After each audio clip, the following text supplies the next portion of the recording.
perkenalkan, nama saya Alvina Fitri Aulianti dari Program Studi Sosiologi Universitas Pajajaran dengan NPM 17071011938. Pada video kali ini, saya akan membahas mengenai kemiskinan beserta elemen-elemennya. Jangan lupa stay tune terus. Nah, yang pertama adalah gambaran kemiskinan. Kemiskinan secara umum didefinisikan sebagai suatu kondisi di mana pendapatan seseorang tidak dapat memenuhi kebutuhannya seperti sandang, pangan, dan papan.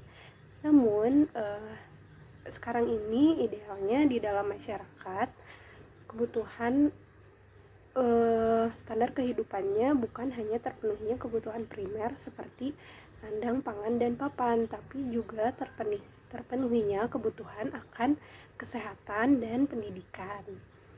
Nah, seseorang dikatakan miskin jika pendapatannya berada di bawah rata-rata pendapatan masyarakat pada umumnya, sehingga ia kesulitan untuk menjamin hidupnya dan pada akhirnya kualitas hidupnya rendah.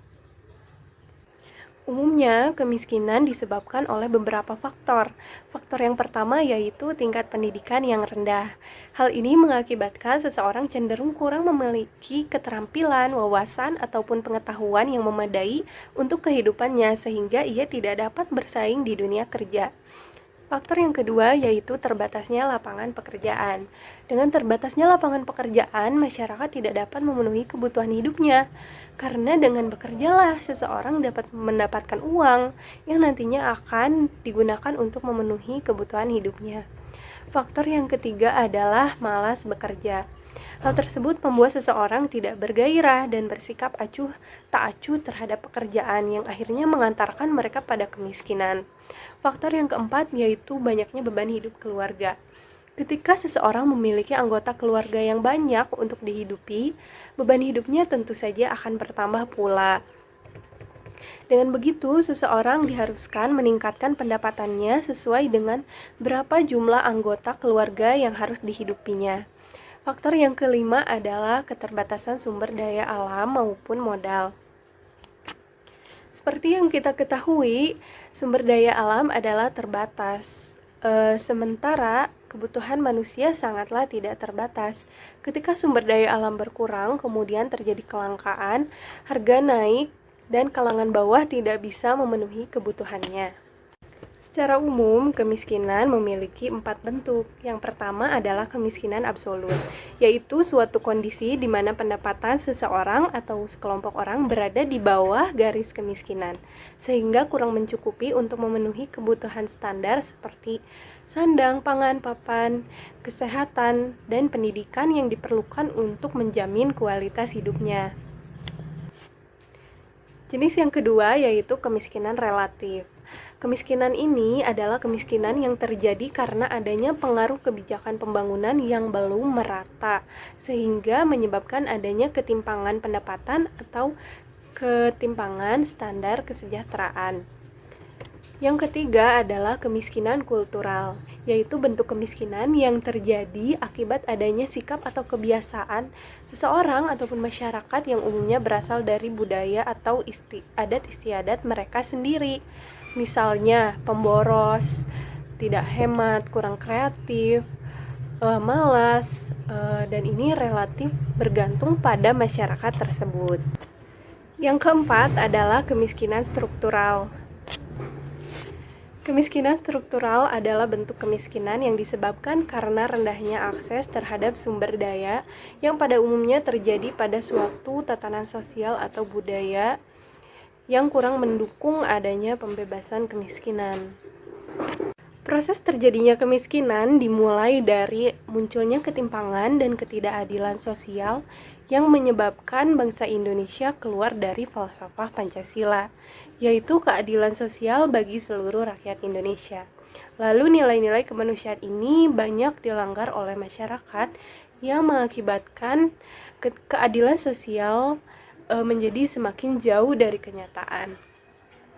Fenomena ini dapat terlihat dari aktivitas sehari-hari kita, misalnya menjamurnya pasar-pasar modern dan mall, seperti mall dan swalayan yang membuat tergusurnya pasar tradisional, sehingga masyarakat kecil yang awalnya menggantungkan hidup pada berdagang di pasar tradisional menjadi mundur ekonominya, kemudian terjadilah kemiskinan.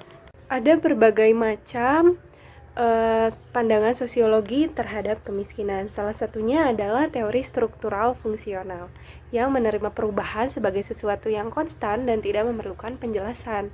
Kemudian ketika perubahan itu diintegrasikan ke dalam kebudayaan di masyarakat, perubahan yang bermanfaat diterima dan perubahan yang tidak bermanfaat ditolak.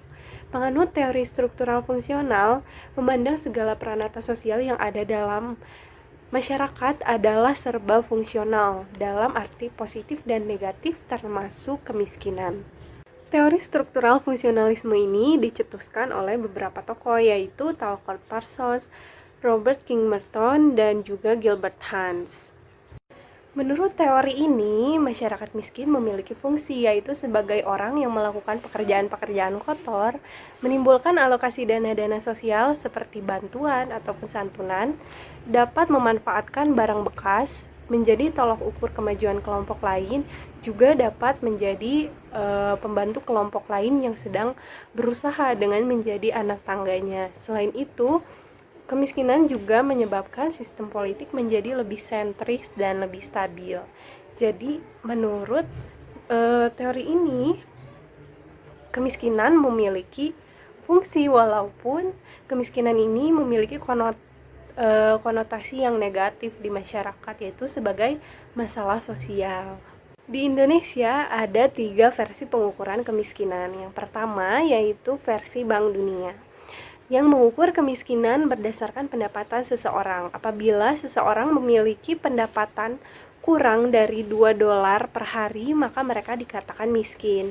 Yang kedua adalah versi BKKBN yang mendefinisikan kemiskinan dilihat dari apakah suatu keluarga bisa menjalankan ibadahnya atau tidak, apakah seluruh keluarga mampu makan dua kali sehari atau tidak, apakah keluarga mempunyai pakaian yang berbeda untuk di berbagai kegiatan, dan lain-lain. Selanjutnya adalah versi BPS yang mengukur kemiskinan berdasarkan tingkat konsumsi makanan seseorang. Apabila kurang dari 2100 kalori per hari, maka akan dikatakan miskin.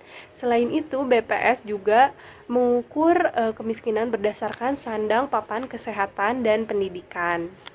Ada beberapa masalah dan problematika dalam pengukuran kemiskinan.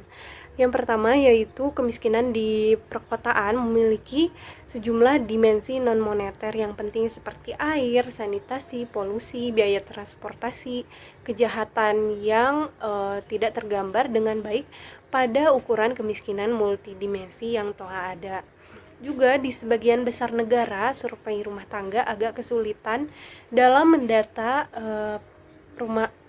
masyarakat pendatang baru ke daerah perkotaan, khususnya di negara-negara yang memiliki sistem registrasi rumah tangga pemukiman informal yang besar. Selain itu, tidak ada rangkuman ukuran-ukuran kemiskinan ataupun indikator untuk mengukur kemiskinan yang diterima secara umum, sehingga tiap pengukuran metodenya agak berbeda-beda. Lalu, semakin banyak beban hutang masyarakat untuk membiayai kebutuhan sehari-harinya tidak dapat diartikulasi oleh cara BPS dalam menghitung kemiskinan. Jadi mereka berasumsi bahwa semakin banyak hutang masyarakat, maka mereka semakin tidak miskin. Padahal pada faktanya, orang yang memiliki banyak hutang adalah orang yang memiliki ketidakmampuan ekonomi. Kemiskinan dapat diatasi dengan beberapa solusi. Yang pertama yaitu penetapan pajak pendapatan atau pajak penghasilan yang berguna untuk mengurangi terjadinya ketimpangan. Yang kedua yaitu pembangunan sektor pertanian, karena sektor ini memiliki peranan yang penting dalam pembangunan. Pertanian menyumbang kontribusi yang sangat besar bagi pendapatan, khususnya bagi warga desa. Selanjutnya yaitu pembangunan sumber daya manusia yang merupakan investasi yang sangat penting dalam pembangunan, karena dengan sumber daya manusia yang berkualitas maka negara akan semakin maju. Selanjutnya yaitu redistribusi pendapatan secara lebih baik. Mekanisme distribusi pendapatan sebaiknya mengedepankan kepentingan umum daripada kepentingan kelompok tertentu. Solusi selanjutnya yaitu pembangunan infrastruktur negara yang akan menyediakan fasilitas-fasilitas publik yang berhubungan dengan masalah optimalisasi distribusi pendapatan. Misalnya sekolah, rumah sakit, lapangan kerja, perumahan, jalan, jembatan, dan sebagainya yang dapat menunjang aktivitas masyarakat. Baik, sekian penjelasan mengenai kemiskinan dari saya. Semoga penjelasan saya dapat bermanfaat bagi teman-teman sekalian.